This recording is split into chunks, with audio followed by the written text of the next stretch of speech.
நாம் இழந்ததை மீட்க, மத்தியில் உரிமைகளை கேட்க வாக்களிப்பீர் இரட்டை இலக்கு.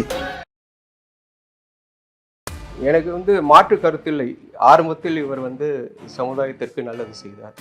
ஆனால் படிப்படியாக அவருடைய எண்ணங்கள் எல்லாம் தானும் தன் குடும்ப நலம்,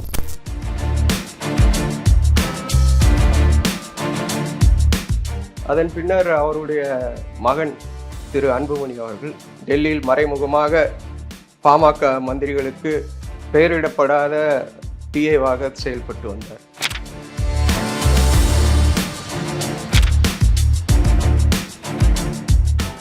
மந்திரி பதவி கொடுக்குறேன்னு சொல்லியிருக்கலாம், அல்லது உங்களை இந்த கேஸ்லேருந்து வெளியேற்றுகிறேன், CBI case, income tax raid cases எல்லாமே இருக்குது. அதாவது அவர் மத்திய அமைச்சராக இருந்தபோது முறைகேடாக கொடுத்த அனுமதிகளுக்கெல்லாம் கேஸ் நடந்துட்டுருக்கு.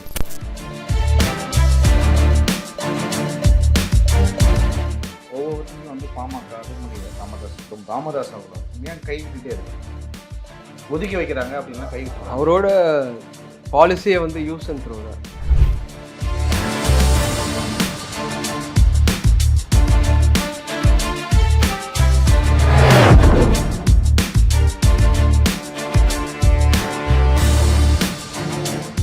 வணக்கம் சவுக்கு மீடியா நேயர்களே.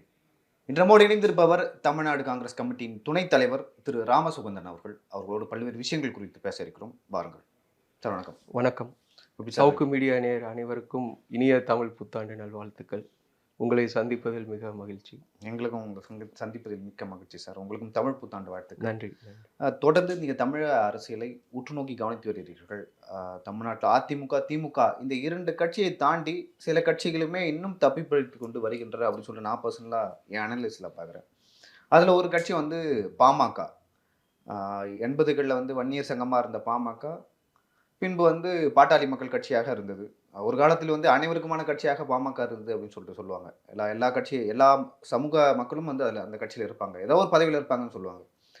தற்போது அந்த கட்சி படிப்படியாக ஒரு சமுதாயத்துக்கான கட்சியாக மாறிவிட்டது. அந்த சமுதாயத்துக்கும் உண்மையாக இல்லை அப்படின்னு சொல்லிட்டு அந்த சமுதாய மக்களும் சொல்கிறாங்க, அந்த சமுதாய தலைவர்களும் சொல்கிறாங்க. நீங்கள் பாமகவின் இந்த வளர்ச்சி எப்படி பார்க்குறீங்க? தொடக்கத்துலேருந்து இப்போ வரைக்கும் இந்த கொஞ்சம் கொஞ்சமாக மாறிட்டு வருது, உருமாறிட்டு வருதுன்னு நான் சொல்லுவேன். நீங்கள் எப்படி பார்க்குறீங்க அதை? தொடக்கத்தில் பாமக வேண்டுமென்றால் அனைத்து சமுதாயத்தினருக்கும் ஒரு இயக்கமாக இருந்திருக்கலாம்.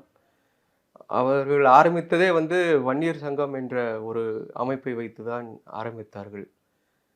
அதன் பின்னர் 87ஆம் ஆண்டு நடைபெற்ற சாலை மறியல் போராட்டத்திற்கு பிறகு டாக்டர் ராமதாஸ் அவர்களுக்கு சமுதாய மத்தியில் ஒரு மதிப்பும் அபிமானமும் வளர்ந்ததால் பல்வேறு கட்சியை சார்ந்த தலைவர்கள் அவருக்கு மறைமுகமாக, அதாவது பல்வேறு கட்சியில் இருக்கும் வன்னிய சமுதாயத்தை சார்ந்த தலைவர்கள் அவருக்கு மறைமுகமாக உதவி செய்து வந்தார்கள், அவருக்கு சப்போர்ட் செய்து வந்தார்கள். ஆனால் அவர்கள் தந்தையும் அதில் ஒருவரா? எல்லோரும் குறிப்பிட்டு சொல்லணும்னு இல்லை. திமுகவில் இருந்தும் பண்ணாங்க, காங்கிரஸ்ல இருந்தும் பண்ணாங்க, ஏன் அப்போது அதிமுகவில் இருந்தவர்களும் செய்தார்கள். இதுக்கு யாரும் விதிவிலக்கல்ல. ஏனென்றால் இந்த மிகப்பெரிய சமுதாயத்திற்கு ஒரு இயக்கம் வேண்டும் என்று அனைவரோட ஒரு எண்ணமாக இருந்தது.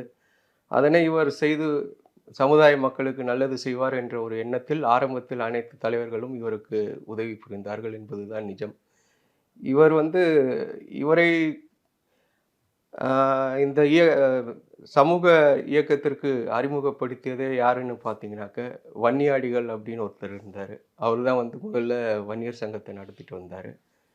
அதே போல் எஸ்ஐஎஸ் என்ற ஒரு இயக்கத்தை ஏகே நடராஜன் அவர்கள் நடத்தி வந்தார்கள். அவர் எல்என்டியில் ஒரு ஹெச்ஆர் லெவலில் ஏதோ சிறந்த பதவியில் இருந்தார். அதனால் அவர் மூலம் படித்த வேலை இல்லாத வன்னிய சமுதாயத்தை சார்ந்த இளைஞர்களுக்கு வேலை வாய்ப்பு பெற்றுத்தர அல்லது படிப்பதற்கு உதவி என்றால் வழிகாட்டுதல், பண உதவி என்று எடுத்துக்கொள்ள முடியாது. இது படித்தால் இந்த வேலை கிடைக்கும், அது போன்ற ஒரு சேவை செய்து வந்தார்கள். இவர் டாக்டர் ராமதாஸ் அப்போது இளைஞராக இருந்தார், படித்த இளைஞர், மருத்துவராக இருக்கிறார். இவரை வைத்து நம் சமுதாயத்தை சீர் செய்யலாம், நல்லது செய்யலாம் என்ற ஒரு எண்ணத்தில் தான் முதலில் டாக்டர் ராமதாஸ் அவர்களை வன்னியாடிகள் மற்றும் ஏ.கே. நடராஜன் ஆகியோர் வன்னியர் சங்கத்துக்கு தலைவராக அவரை நியமித்து அவர் அதன் மூலம் பணிகளை செய்து வந்தார்கள். அவருடைய முதல் இதுவே பார்த்தீங்கன்னா 86ல் வந்து தனக்கு மதிப்பும் மரியாதையும் இந்த சமுதாயத்தில் கூடுவதை பார்த்து முதலில் அவர்களை தான் அந்த பதவியிலிருந்து எடுத்தார். வன்னியாடிகள் மற்றும் ஏ.கே. நடராஜன் ஆகிய இருவரையும். அதன் பின்னர் ஓய்வு பெற்ற ஒரு ஐஏஎஸ் அதிகாரி சா. சுப்பிரமணியம் என்பவரை தலைவராக நியமித்து செயல்பட்டு வந்தார். இந்த 87 சாலை மறியல் போராட்டத்திற்கு பிறகு அவரையும் நீக்கிவிட்டு தானும் தன்னை சார்ந்தவர்கள் மட்டுமே, அதாவது தனக்கு யார் வந்து ஆமான் சாமி போடுவார்களோ அவர்களை வைத்து இந்த இயக்கத்தை நடத்தி வந்தார். எனக்கு வந்து மாற்று கருத்தில்லை. ஆரம்பத்தில் இவர் வந்து சமுதாயத்திற்கு நல்லது செய்தார். ஆனால் படிப்படியாக அவருடைய எண்ணங்கள் எல்லாம் தானும் தன் குடும்ப நலம், சொந்தக்காரர்களுடைய நலம் அதனை நோக்கியே சென்றது. அதனால்தான் அவருக்கு வீழ்ச்சி. இல்லை, எந்த இடத்தில் வந்து திரு ராமதாஸ் அவர்கள் அப்படி மாறினார் குறிப்பிட்டு சொல்ல முடியுமா? ஏன்னா தனியாக வந்து தேர்தலை தொடக்க காலத்தில் சந்திச்சாரு, அதுக்கப்புறம் கூட்டணி வைத்தார், அதுக்கப்புறம் மாறி மாறி கூட்டணி வைத்தார். ஒரு காலகட்டத்தில் திரு ராமதாஸ் அவர்கள் என்ன சொன்னார்னா, என்னை சார்ந்தவர்களோ என் குடும்பத்தை சார்ந்தவர்களோ அரசியலுக்கு வரமாட்டார்கள், அப்படி வந்தால் வந்து என்ன சவுக்கால் அடிங்கள்லாம் சொன்னதா. அது வந்து அவர் வன்னியர் சங்கத்துக்கு தலைவராக வந்ததுமே அந்த 5 சத்தியங்கள் செய்தார். அதில் வந்து முக்கியமானவை தான் நீங்கள் சொன்னது. நானோ என் குடும்பத்தாரோ வந்து அரசியலுக்கு வரமாட்டோம்.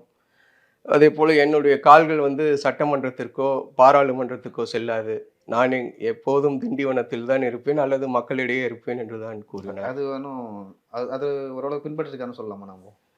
அப்படின்னு சொல்ல முடியாது, அதுக்கு பின்னால் சொல்கிறேன். நீங்கள் கேட்ட கேள்வி, அவருடைய இது எப்போ வந்து சமுதாய பார்வையிலிருந்து தனிப்பட்ட விருப்பு வெறுப்புக்காக அவர் செயல்பட்டார் என்பதற்கு காரணம் வந்து தனியாக நின்னப்பெல்லாம் வந்து கட்சிக்காரர்களை வந்து நிற்க வைத்தார். பாமக வந்து 89ஆம் ஆண்டு நடைபெற்ற சட்டமன்ற தேர்தலில் வந்து தேர்தலை புறக்கணிக்கிறோம் என்று கூறினார். அதுக்கப்புறம் வந்து 91 நடைபெற்ற சட்டமன்ற பாராளுமன்ற தேர்தலில் பார்த்தீங்கன்னாக்க நிறைய பூத்தா இளங்கோவன், பூத்தா அருள்மொழி போன்ற அந்த அப்போது மிக அவர்கள் இருவரும் வந்து இந்த இயக்கத்திற்காக ஜெயிலுக்கெல்லாம் போயிட்டு வந்தார். ஒரு தடா வழக்கு போன்ற வழக்குகளை எல்லாம் சந்தித்து ஜெயிலில் இருந்தவர்கள். அவர்கள்லாம் வந்து பார்த்திங்கன்னா அப்போது வந்து தேர்தலில் போட்டிட்டு தனியாகவே தருமபுரி தொகுதியில் 2.5 லட்சம் வாக்குகள், அதே போல் மற்றவர்கள் எங்கு நின்றார்களோ அதிக வாக்குகளை பெற்றார்கள். இதை வைத்து தனக்கு மிகப்பெரிய மக்கள் ஆதரவு இருக்கிறது என்று எண்ணி அதன் பின்னர் 96ஆம் ஆண்டு வந்து ஒரு மறைந்த என்னுடைய தந்தையார் வந்து அப்போது திவாரி காங்கிரஸ் என்ற ஒரு இயக்கம் நடத்தி வந்தார். அவரோடு சேர்ந்து கூட்டணி. அதே போல் அதற்கப்புறம் வந்து 98ஆம் ஆண்டு பார்த்தீங்கன்னாக்க பாராளுமன்ற தேர்தல். அப்போது வந்து அதிமுக, பாமக, மதிமுக மற்றும் என் தந்தையார் நடத்தி வந்த கட்சி ப்ளஸ் பிஜேபி தமிழ்நாட்டில் வந்து கூட்டணி அமைத்தார்கள். அப்போதுதான் முதலில் வந்து அவர் கூட்டணி அரசியலுக்கு வந்தார். அதன் பின்னர் வந்து அப்போது அவருக்கு வெற்றி பெற்ற எம்பிகளை வைத்து தலித் எழில்மலை என்ற ஒரு அவருடைய நண்பருக்கு வந்து மந்திரி பதவி கொடுத்து அழகு பார்த்தார். அதெல்லாம் நான் தவறு சொல்லவில்லை. ஏனென்றால் மிகப்பெரிய சமுதாயமான வன்னியர் மற்றும் தலித் சமுதாயம் 2 பேரும் சேர்ந்து ஒத்துழைத்தால் தான் தமிழகத்தில் வந்து அமைதியான சூழ்நிலை உருவாகும். இது அவரையும் வந்து அவமானப்படுத்தி ஒரு 2 வருடங்களில் கட்சியை விட்டு துரத்தி விட்டார்கள். அதன் பின்னர் அவருடைய மகன் திரு அன்புமணி அவர்கள் டெல்லியில் மறைமுகமாக பாமக மந்திரிகளுக்கு பெயரிடப்படாத பிஏவாக செயல்பட்டு வந்தார். அனைத்து ஃபைல்களும் அவர் மூலம்தான் வந்து மூவ் ஆகிட்டு இருந்தது. ஸோ இது மாதிரி ஒரு என்ன சொல்கிறது, பவரை அதாவது ஒரு அரசியல் அதிகாரத்தை பார்த்தவுடன் அவருக்கு வந்து ஏன் வந்து இதை நாம் மற்றவர்களுக்கு கொடுக்க வேண்டும், என் மகன் என் குடும்பத்தாரிடையே மட்டுமே இருக்கட்டுமே அப்படின்னு சொல்லி அந்த நிலையில்தான் வந்து அவருடைய பாதை தவறியது என்று நான் எண்ணுகிறேன். சரிங்க சார். இப்போது தொடர்ந்து பாமக மேலே ஒரு விமர்சனம் என்ன வருதுன்னா, ஒரு கட்சியோட வந்து கூட்டணி பேச்சுவார்த்தை இந்த தேர்தலில் எடுத்துக்கலாம். ஒரு கட்சியோட கூட்டணி பேச்சுவார்த்தை நடத்துகிறாங்க. அது வந்து நியூஸில் வர வைக்கிறாங்க. பிறகு வந்து அதை வர வச்சுட்டு இன்னொரு கட்சியோட பேசுகிறாங்க. அதையும் வந்து செய்தியில் வர வைக்கிறாங்க. தொடர்ந்து வந்து பாமக வந்து ஏன் இந்த மாதிரி விஷயங்களில் ஈடுபடுறாங்க? ஏன்னா இப்போ ஃபார் எக்ஸாம்பிள் வந்து விடுதலை சிறுத்தைகள் கட்சி எடுத்துக்கலாம், இல்லை காங்கிரஸை கூட எடுத்துக்கலாம், இல்லை கம்யூனிஸ்ட்டை கூட நம்ம எடுத்துக்கலாம். ஏன்னா திமுக கூட்டணியில் வந்து உறுதியாக இருப்போம், தொடர்ந்து திமுக கூட்டணி தான் நாங்கள் வருவோம் அப்படின்னு சொல்லிட்டு தொடர்ந்து சொல்கிறாங்க. அவங்க வந்து இந்த பக்கம் வந்து பேச்சுவார்த்தை நடத்தினாலும் இல்லை நாங்கள் திமுக கூட்டணியில் தான் தொடருவோம்னு ஒரு ஸ்ட்ராங்காக வந்து அந்த விஷயத்தை வந்து பதிவு செய்கிறாங்க. ஆனால் பாமக வந்து 2019 மற்றும் 2021 அதிமுக கூட்டணியில் தான் இருந்தார்கள். இந்த தடவை வந்து நாங்கள் எந்த கூட்டணியும் அறிவிப்போம் அப்படின்னு சொல்லிட்டு 2 கட்சிகிட்டையும் பேசுகிறாங்க. இது எப்படி நீங்கள் பார்க்குறீங்க? இதுக்கு பின்னாடி என்ன சார்? இது நீங்கள் இந்த வாட்டி இதுதான் முதல் முறை பார்க்குறீங்களா? இல்லை, இதுக்கு முன்னாடி பார்த்துருக்கேன்.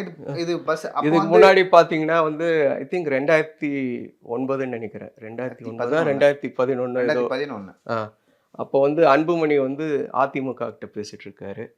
டாக்டர் ராமதாஸ் வந்து திமுக கிட்ட பேசிட்டு இருக்காரு. திடீர்னு வந்து அவர் வீட்டில் ஏதோ கல்யாண விசேஷமா என்னன்னு தெரியல, கலைஞர் அவர்களுக்கு வந்து பத்திரிக்கை கொடுக்க போயிட்டு பத்திரிக்கை கொடுத்ததோடு அங்கேயே வந்து தேர்தல் உடன்படிக்கையிலையும் கையெழுத்து போட்டு வந்தார். அந்த மாதிரி தான் அவர். இல்லை அப்போ வந்து எப்பவுமே அவங்க வந்து பார்த்தீங்கன்னா நீங்கள் வந்து ஒருத்தர்கிட்ட நீங்கள் பேசுனீங்கன்னா வந்து இப்போ ஃபார் எக்ஸாம்பிள் திருமாவளவன் வந்து ஒற்றை தலைமை, அவரை மீறி வந்து அவர் கட்சியில் வந்து யாரும் முடிவெடுக்கின்ற அதிகாரம் இல்லை என்று தான் என்னுடைய கணிப்பு. ஆனால் அவர் மற்றவர்களுடன் கலந்து பேசிதான் முடிவெடுப்பார் என்பது அனைவருக்கும் தெரியும். அதே போல் ஒவ்வொரு கட்சியிலும் அந்தந்த தலைமை தான். ஆனால் இங்கே மட்டும் இரட்டை தலைமை, தந்தை ஒரு பக்கம், மகன் ஒரு பக்கம். ஆனால் இருவருடைய கொள்கையும் வந்து யார்கிட்ட வந்து நமக்கு நல்ல டீல் கிடைக்குதோ, அது என்ன வேணாலும் இருக்கலாம், சீட்டாகவும் இருக்கலாம், வேற ஏதாவது இருக்கலாம். நான் அதுக்குள்ளே போக விரும்பலை. ஸோ அது மாதிரி யார்கிட்ட வந்து அவங்களுக்கு நல்ல ஒரு டீல் கிடைக்குதோ, ஒரு வியாபாரம் தான். எங்ககிட்ட இவ்வளோ பெரிய 2.5 லட்சம் மக்கள் எங்கள் பின்னாடி இருக்கிறாங்க, நாங்கள் சொன்னால் எல்லாரும் வந்து உங்களுக்கு வாக்கு போட்டுருவாங்க, இந்த கூட்டணிக்கு வாக்கு போட்டுருவாங்க அப்படின்னு பேசியே வந்து சமுதாயத்தை முன்னிறுத்தி இவர்கள் வியாபாரத்தை செய்து கொண்டு வருகிறார்கள். ஆனால் 2011 பார்த்தீங்கன்னா இவர்களுடைய தேர்தல் அரசியல் என்பது இறங்குமுகமாக தான் இருக்கிறது. மக்கள், அதாவது இந்த சமுதாய மக்கள் இவர்களுடைய ஜாலங்களை புரிந்து கொண்டு, இவர்களால் சமுதாயத்திற்கு எந்த மதிப்பும் நன்மையும் இல்லை என்று புரிந்து கொண்டு 2011 இவர்கள் வந்து தேர்தலில் போட்டியிட்ட அனைத்து தேர்தல்களிலும் 0 அல்லது 1, 2 தான் ஜெயிச்சிருக்கிறாங்க. கடந்த சட்டமன்ற எலெக்ஷனில் தான் வந்து 5 இடங்கள் ஜெயிச்சாங்க என்று நினைக்கிறேன். அதில் வந்து 4 பார்த்தீங்கன்னா வந்து சேலம் மாவட்டத்தில் தான், சேலம் தருமபுரி மாவட்டம். அங்கே வந்து அதிமுக வலுவான இயக்கமாக இருக்கிறதால் அவர்களுடைய வலுவினால் தான் இவர்கள் வெற்றி பெற்றார்கள். அதே போல் இன்னொன்று வந்து மயிலத்தில் ஜெயித்தார்கள். பாமகவோட ஓட்டு வந்து யாருக்குமே டிரான்ஸ்லேட் ஆகலை. அதுதான் என்னுடைய கருத்து. இவர்கள் வந்து மற்றவர்களுடைய பலத்தில் தான் வெற்றி பெற்று வருகிறார்கள். இப்போது வெற்றி பெற்றதும், கடந்த சட்டமன்ற தேர்தலில் வெற்றி பெற்றதும் வந்து அதிமுகவோட பலத்தில் தான் வெற்றி பெற்றார்கள். 2.5 கோடி மக்கள் இருக்கிறாங்கன்னா அதில் ஒரு பாதி பேர் ஓட்டிங் ரைட்ஸ் இருக்குன்னு வச்சுங்க. 1.25 கோடி. இவர்கள் வாங்கிய வாக்கு எவ்வளோ பாருங்க, 25 லட்சம் கூட தாண்டல. ஸோ அனைத்து கட்சியில் இருக்கும் அதாவது வன்னிய சமூகத்தை சார்ந்த தலைவர்கள் இவர்களுக்கு எல்லாம் வந்து அவர் எதிராக தான் செயல்பட்டு வந்திருக்கிறார். மற்ற சமுதாயங்களில் பார்த்தீங்கன்னா தலைவர்கள் அனைவரும் வந்து ஒற்றுமையாக இருப்பார்கள். இங்கே வந்து இவர் மட்டும் தன்னை மீறி யாரும் இல்லை. பாமகவில் வந்து வேற யாரும் ஆள் இல்லையா கேட்பவருக்கு? பாமகன்ற கட்சி இருக்கு, அது நாங்கள் வந்து எங்கள் கட்சி வந்து சுதந்திரமாக இருக்குது, ஜனநாயகபூர்வமாக எல்லாமே நடக்குது அப்படின்னு சொல்கிறாங்க. எங்கே ஜனநாயகமாக நடக்குது சொல்லுங்கள்? ஒவ்வொரு வாட்டி ஏதோ கொடவோலை மாதிரி, பழைய காலத்து மாதிரி கொடவோலை முறை மூலம் வந்து யார் கூட்டணி யாருடன் வைப்பேன் என்று அவருடைய பொதுக்குழுவில் வந்து முடிவு செய்வேன் என்று சொன்னார். ஆனால் முடிவு எல்லாருக்கும் முன்னாடியே சொல்லிட்டு தான் என்ன பண்ணாங்க, நாம் இந்த தேர்தலில் இந்த கூட்டணி, இந்த கட்சியுடன் தான் கூட்டணி வைக்கிறோம், அதனால் எல்லாரும் அதுக்கு ஓட்டு போடுங்க அப்படின்வார். இல்லை வந்து அங்கே வந்து முடிவு சொல்லிடுவார், இதுதான் என்னோட முடிவு. இந்த வாட்டியும் அப்படிதான் நடந்திருக்கு. தொண்டர்கள் எல்லாம் அதிமுகவோட போகணும்னு ஆசைப்பட்டதாக நான் கேள்விப்பட்டேன். ஆனால் இவர் வந்து நாம் வந்து பிஜேபியோட கூட்டணிக்கு போகிறோம் அப்படின்னு ஒரே வார்த்தையில் சொல்லி முடிச்சிட்டதாக நான் கேள்விப்பட்டேன். சரிங்க சார். இது பாமகவோட இந்த ஸ்டாண்டை வந்து வன்னியர் சமுதாய மக்கள் எப்படி சார் பார்க்குறாங்க? நான் ஒரு ஒரு தடவை ஏன்னா 10.5% அதிமுக தான் கொடுத்தாங்க.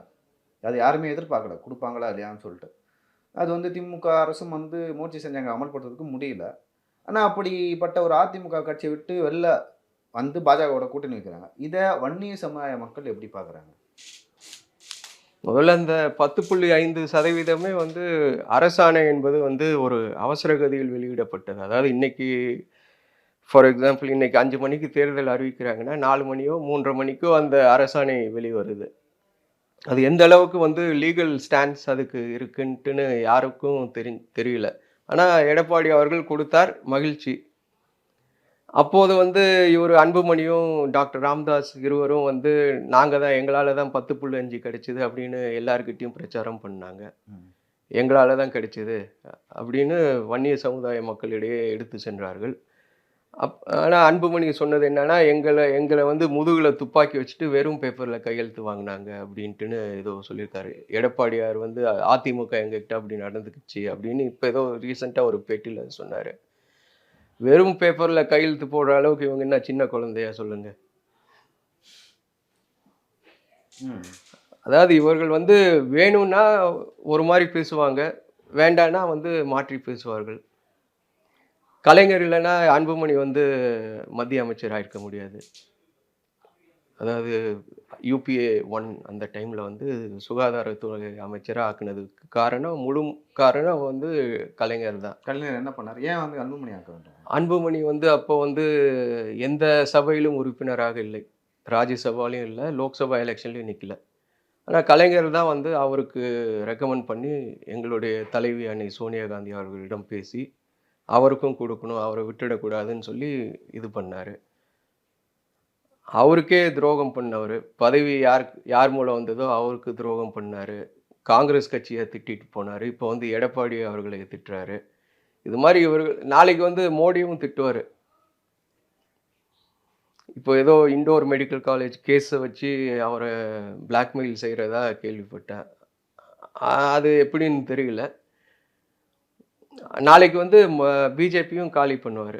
இப்போ பிஜேபியும் அவருக்கும் உள்ள கொள்கை என்ன சொல்லுங்க பார்ப்போம். பிஜேபி வந்து ரிசர்வேஷனுக்கு எகென்ஸ்டாக இருக்காங்க, ஜாதிவாரி கணக்கெடுப்பு செய்ய மாட்டோம் அப்படின்றாங்க. ஆனால் பாமக அவங்க தேர்தல் அறிக்கையில் என்ன சொல்லியிருக்காங்க? ஜாதிவாரி கணக்கெடுப்பு எடுப்போம். அது பிஜேபி கிட்ட வலியுறுத்தி சொல்ல முடியுமா? முடியாது. பிஜேபி வந்து எடுத்து வச்ச பீகார் அரசு வெளியிட்ட ஜாதிவாரி கணக்கெடுப்பையே வந்து இது வந்து விரோதமானது, ஜனநாயகத்துக்கு விரோதமானது அப்படின்னு அங்கே சொல்லிட்டு இருக்காங்க.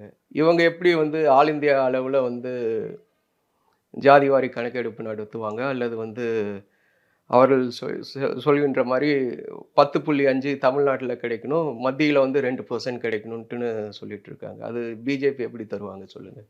RSS என்ற இயக்கம் வந்து ஜாதிவாரி ரிசர்வேஷன் அல்லது மொழிவாரி ரிசர்வேஷன்,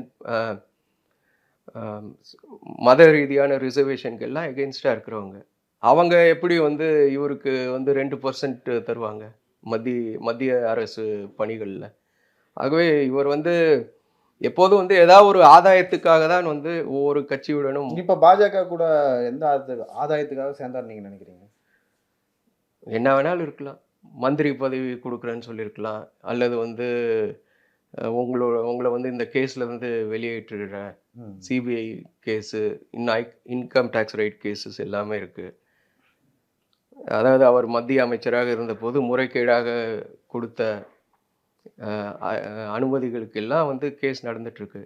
இதையும் பார்த்தீங்கன்னா இந்த அவர் மீது குற்றச்சாட்டை முதலில் வைத்தது பாஜக தான். பாராளுமன்றத்தில் பாஜக உறுப்பினர் மேனகா காந்தி அவர்கள் தான் வந்து முதலாக அன்புமணி இது மாதிரி ஊழல் செய்கிறாரு, அவருடைய அமைச்சரவை கீழ் வந்து இந்த செயல்கள் எல்லாம் சட்டவிரோதமாக இருக்கிறது என்று பாராளுமன்றத்தில் குரல் எழுப்பியது வந்து பாஜக உறுப்பினர் மேனகா காந்தி தான். ஆகவே அந்த பிஜேபியும் வந்து பார்த்தீங்கன்னா நாங்கள் ஊழலுக்கு எதிரான கட்சி அப்படின்னு சொல்கிறாங்க. இவங்க வந்து நாங்கள் வன்னியர்களுக்காக பாடுபடும் கட்சி அப்படின்றாங்க. 2 பேரும் எங்கே மீட் பண்ணுறாங்கன்னு எனக்கும் தெரியல. அவர்களுடைய கொள்கை எந்த இடத்துல வந்து ஒரே திசை ஒரே திசையில் பயணிக்குது என்பது ஒரு ஜோக்கான விஷயம். இதை வந்து மக்கள் பார்த்துட்டு தான் இருக்காங்க. 98லேருந்து இவருடைய கொள்கைகளை பார்த்தோன்னா வந்து ஏதாவது தேர்தலுக்கு தேர்தல் மாறிட்டே இருக்கும். ஒரு நிலையான கொள்கை இல்லாத மனிதர். இது போன்ற கட்சிகள்லாம் வந்து இந்த பெரிய சமுதாயத்தை வந்து நாங்கள் தான் காக்கிறோம் என்று சொல்வது வந்து ஒரு நகைச்சுவையாக இருக்கின்றது. சரிங்க சார். நீங்க வந்து 1990களில் இருந்த பாமகவுக்கும் இப்போ இருக்க பாமகவுக்கும் என்ன வித்தியாசம்னு நினைக்கிறீங்க? அப்போது வந்து கொள்கை பிடிப்புள்ள தலைவர்கள்லாம் இருந்தாங்க. பாமகலே. 90களில் நான் சொன்னேன்ல, ஒரு பூத்தா இளங்கோவன், பூத்தா அருள்மொழி இன்னமும் இருக்காரு. அவர் தான் இப்போ வன்னியர் சங்கத்துக்கு தலைவராக இருக்காங்க. பூத்தா இளங்கோவன் போல மாவட்டத்துக்கு மாவட்டம் ஒருத்தர் இருந்தார். இந்த கட்சிக்காக செலவு செய்தவர்கள் நிறைய பேர் இருந்தாங்க. வன்னியர் சங்கம் கூட இப்போ நிறைய வன்னியர் சங்கங்களின் கூட்டம் இப்போ அதுலேயே நிறைய தலைவர்கள் இருக்காங்க. ஆமாம், அது வந்து ஒவ்வொரு ஊர்லேயும் வேற வேற வன்னியர் சங்கம் இருக்குது. ஆனால் பாமக அவர்கள் கையில் இருக்கின்ற வன்னியர் சங்கத்துக்கு வந்து பூத்தா அருள்மொழி தான் தலைவர். நிறைய பேர் செலவு செய்தார்கள் இவரை நம்பி. அவர்களை எல்லாம் நடுத்தருவில் தான் விட்டுருக்காரு. சொல்லப்போனால் கோடீஸ்வரர்களை வந்து தெருக்கோடியில் விட்டார், லட்சாதிபதிகளை வந்து பிச்சாதிபதி ஆக்கிட்டார். ஆனால் இப்போ வந்து இருக்கிறவங்க எல்லாம் வந்து அன்புமணிக்கும் அவருடைய குடும்பத்திற்கும் வந்து ஆமாசாமி போடுறவங்க தான் இருக்காங்க. அவர்களை மீறி யாரும் வந்து எந்த கருத்தும் சொல்ல முடியாது. ஜனநாயக விரோதமாக அவர் கட்சியை நடத்தி கொண்டிருக்கிறார். இப்போ அதே போல் வந்து திரு ராமதாஸ் அவர்கள் மீது இன்னொரு குற்றச்சாட்டு வைக்கிறாங்க. வன்னியர் அறக்கட்டளைக்கு வந்து ஒட்டுமொத்தமாக எல்லா வன்னியர்களும் சேர்ந்து சில சொத்துக்கள்லாம் இருக்குது, அதெல்லாம் வந்து தனக்கு பேரில் எழுதி கொண்டார் அப்படின்னு சொல்லிட்டு ஒரு குற்றச்சாட்டு இருக்குது அப்படின்னு சொல்லிட்டு சொல்கிறாங்க. உண்மையாது? அவர்களுடைய அறக்கட்டளையின் சட்ட விதிகள் என்னன்னு எனக்கு தெரியல. ஆனால்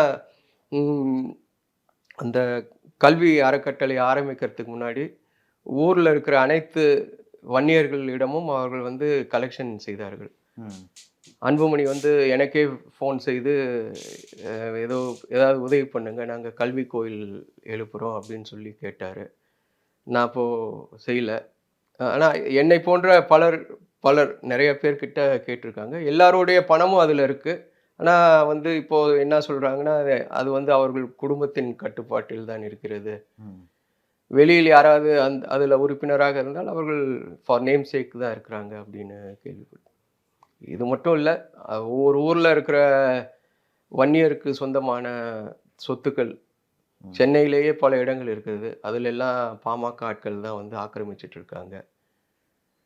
அரசு கொண்டு வந்த இந்த வன்னியர் நல வாரியத்தை வந்து அதையும் மீறி அவர்கள் வந்து இன்னும் அவர்களுடைய கட்டுப்பாட்டில் தான் வைத்திருக்கிறார்கள்.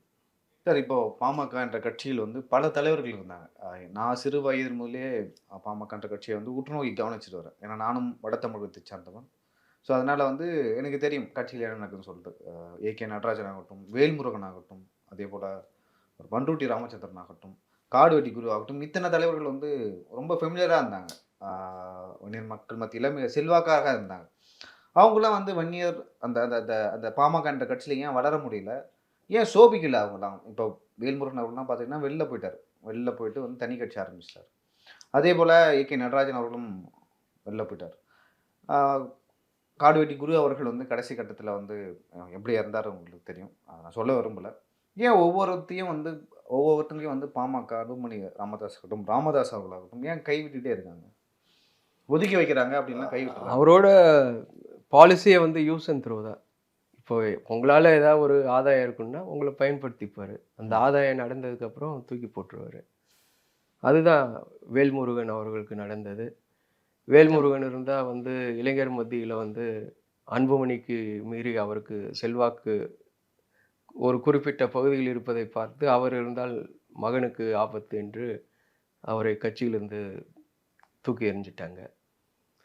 காடுவெட்டி குரு பார்த்தீங்கன்னா, அதாவது ராமதாஸ் எள்ளுன்னு சொன்னால் அவர் எண்ணெயாக கொண்டு வரவர். அந்த அளவுக்கு வந்து அவர் கட்சிக்கும் அவருடைய வன்னியர் சங்கத்துக்கும் விசுவாசமாக இருந்தார். ஆனால் கடைசி காலகட்டத்தில் பார்த்தீங்கன்னா அவருக்கு வந்து மருத்துவ செலவு கூட இவர்கள் வந்து செய்ய முன்வரவில்லை. அதுதான் வந்து ஒரு ஒரு நெருடலான விஷயம். இப்போ நீங்களே இருக்கீங்க, இல்ல நான் இருக்கேன். நம்ம கூட ஒரு ஆள் வந்து 20, 30 வருஷமா இருக்கிறான்னா, ஒரு பாவப்பட்டாவது ஏதாவது ஒரு உதவி பண்ணுவோம். ரூ. 100 செய்ய வேண்டிய இடத்துல ஒரு ரூ. 50 ஏதாவது செய்வோம். அவங்க அது கூட செய்யல. கேட்டா வந்து அன்புமணி சொல்றாரு, எனக்கு வந்து அவரு உடல்நிலை சரியானதே அதாவது அ சரியில்லாம போனதே எனக்கு தெரியாது. அவர் லேட்டா தான் எங்ககிட்ட சொன்னாரு அப்படின்னு. ஆனா அவர்கள் காடுவெட்டி குடும்பத்தில் நீங்கள் பேசி பார்த்தீங்கன்னா, அவங்க எல்லாமே சொல்லிட்டு தான் இருக்காங்க. ம். நான் கேள்விப்பட்டது என்னன்னா, ஒரு முறை அவர்கள் போய் இது மாரி ஏதோ ஒரு குறிப்பிட்ட தொகையை சொல்லி இவ்வளோ செலவாகுதுன்னு சொல்றாங்க. ஐயா உதவி பண்ணா நல்லாயிருக்கும் அப்படின்னு பெரியவர் ராமதாஸ்ட்ட போனப்போ, என்கிட்ட எங்க பணம் இருக்கு? நீங்களே பார்த்துங்க அப்படின்னதுக்கப்புறம், குரு அதுக்கப்புறம் மனம் உடைஞ்சு போய், இனிமேல் எனக்கு அவங்க குடுக்குற பணமும் வேண்டாம், எதுவும் வேண்டாம். நான் வந்து செத்து போறதுன்னா, இங்கேயே செத்து போறேன். அதாவது அவர் வீட்ல இருந்தே செத்து போறேன். எனக்கு மருத்துவ உதவிலாம் நீங்க எதுவும் மருத்துவம்லாம் எதுவும் பண்ணாதீங்க அப்டின்ட்டு சொன்னதா அவர்கள் குடும்பத்தினர் சொல்லி கேள்விப்பட்டிருக்கிறேன். இது போல பலரும் அப்படிதான். இப்போ ஏ.கே. நடராஜன் பார்த்தீங்கன்னா, ஆரம்ப காலத்துல அவர வந்து வளர்த்தாரு. ம். ஆ ஏதோ ஒரு சூழ்நிலையில் வந்து அவருக்கு எதிராக அவர் கருத்து சொன்னப்போ வந்து, டி நகர்ல தான் அவர் வீடு இங்க பக்கத்துல தான் சரவணா தெருல இருக்கு. அவர் வீட்டு உள்ள புகுந்து பாமகவின் பகுதி செயலாளர்கள் பிரகாஷ்ன்னு நினைக்கிறேன். பிரகாஷ் வந்து அவரு ஏ.கே. மூர்த்தியோட அக்கா பையன்னு நினைக்கிறேன். மயிலம் தொகுதியிலயும் வந்து அவர் எம்.எல்.ஏ. கேண்டிடேட்டா நின்னவரு. அவரு அப்புறம் அவரோட கூட சில பேர் வந்து வீடு புகுந்து அவரை அடித்தார்கள். அவரே வயசானவரு. அவங்க அடிச்சப்ப அவருக்கு 70, 75 வயசு இருக்கும். அவரு போய் என்ன பண்ண போறாரு பாருங்க. ம். அது மாரி வந்து ஒரு குரூர மனம் படைத்தவர் வந்து டாக்டர் ராமதாஸ். தன்னை மீறி தன்னுடைய கட்சியிலும் யாரும் இருக்கக்கூடாது. வெளி கட்சியிலும் யாரும் வந்து ஃபேமஸா இருக்கக்கூடாது. உதாரணத்துக்கு திமுகலயோ, அதிமுகலயோ தன்னை விட வன்னிய சமுதாயத்தில் வந்து மிகுந்த செல்வாக்கு படைத்த தலைவர்கள் இருக்கக்கூடாது என்பது அப்படி அவருடைய நினைப்பாரா ராமதாஸ் அவர்கள்? கண்டிப்பா அப்படிதான் ஏன்னா நினைப்பாரு. என்ன காரணம்? ஏன்னா,